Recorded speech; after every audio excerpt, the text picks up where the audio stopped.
Kirby's Epic Yarn for the Wii. It just doesn't make any sense. Kirby has been around for however many years now, and he's known for a few things. Floating infinitely, being a giant.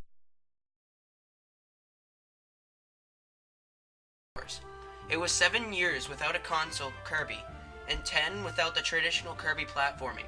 And with the unique Kirby's Epic Yarn, fans hope for Kirby to return to his sucking and platforming roots. But would those who were disappointed to find some abilities gone be angry that they didn't get what they wanted?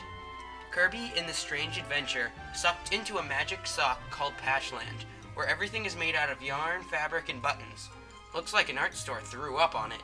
But anyways, Kirby finds he's made of yarn now, and can't suck in enemies or float infinitely. So basically, Kirby is no longer Kirby. An evildoer named Yin Yarn is trying to take over Patchland, and Kirby, being the nice guy he is, decides to help Prince Fluff, a new friend, save the mysterious world. The game is basically a kid's art project, but that doesn't mean it isn't good. The unique art style is spectacular, and no other game is like it. The world is made of cloth and fabric, and Kirby must pull loose threads to squish the world into accessibility, and even open up holes in the world to go behind the fabric. The art style isn't just a look, it becomes a part of the game itself. The game's music is also well done. I found it very amusing to have quirky tunes playing during fast-paced battles. The controls worked very well.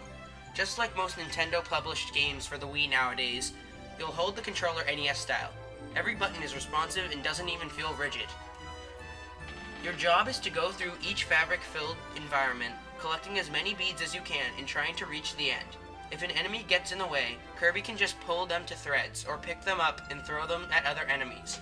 Along the way, you'll become many different vehicles, which almost makes up for the loss of the stealing powers.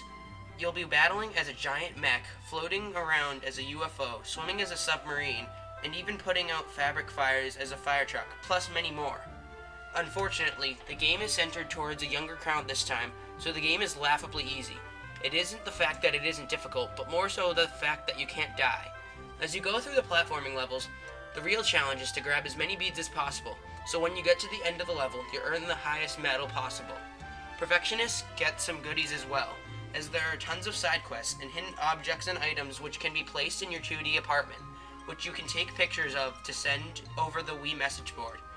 However, the game isn't advertised for the collectibles. The main selling point is that the game is 100% co-op ready. You can go through each and every level with a friend, playing as Prince Fluff, a direct clone of this form of Kirby. This may be more challenging as you share a bead count and therefore are more likely to lose beads, but it is also very addicting, more fun with a friend, and is necessary to get some items. You'll need to throw your friend up onto a ledge to get some items, and you can also use each other as projectiles on enemies. Kirby's Epic Yarn is a fantastic game that is most likely the most unique game to hit Nintendo's latest system. The graphics are incredible, the platforming is spot on, there's enough content for replayability, and co-op works great. However, the game is way too easy. It also just doesn't feel like a Kirby game. While the game is filled with series references, without the floating, sucking, and dying, this isn't the Kirby game we've been waiting for. However, it's still an amazing game and is epic like the title says, and it's enough to tide us over until Kirby's Return to Dreamland, a year after this game was released. And the game is well worth the title of Kirby. This game gets a 4.5 out of 5, the title of amazing, and the definite way to play of a buy. Kirby fans, art fans, and just gaming fans alike will enjoy this game, and at just $30, there's no reason anyone with a Wii should be without this masterpiece.